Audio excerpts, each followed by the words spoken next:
In today's video, I'm going to teach you how to integrate HubSpot with Zoom.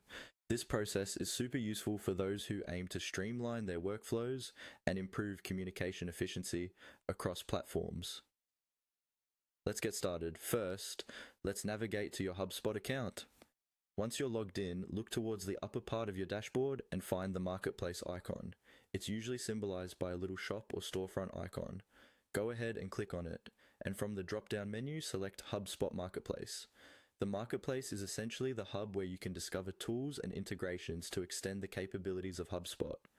After you've accessed the HubSpot Marketplace, use the search bar and type in Microsoft Teams.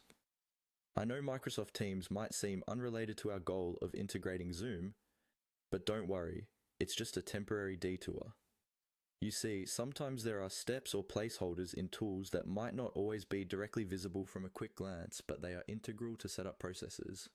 Once you've typed in Microsoft Teams, you should see an option pop up. Click on it. You'll be taken to a detailed page that lists features, user reviews, and all you might need to know about this integration. While you're here, I recommend skimming through the details on this page to ensure you're up to speed with what this integration offers, even if it's not our eventual goal. Familiarity with tools can sometimes reveal unexpected tips that save time.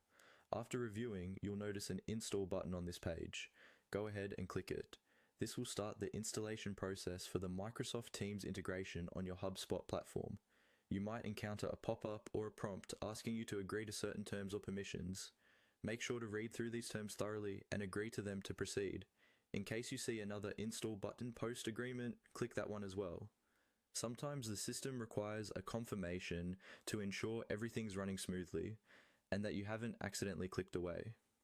It's a sort of double-check process that might seem repetitive, but is crucial for ensuring that all permissions and settings are correctly aligned. Following this, you will be prompted to sign in. At this point, you need to connect your Microsoft account to HubSpot. Click on the Sign In button and use your organizational credentials to authenticate. Once again, make sure the details you provide are correct and have the necessary admin rights if you're connecting on behalf of a larger team. With these steps, you've now prepared your HubSpot to seamlessly work with the tools you use, paving the way for a smoother Zoom integration process next. Make sure everything is set up and clicking together perfectly. Stay tuned for more detailed steps on directly connecting Zoom with this setup, enhancing your collaboration capabilities further. Thanks for joining, and see you in the next video.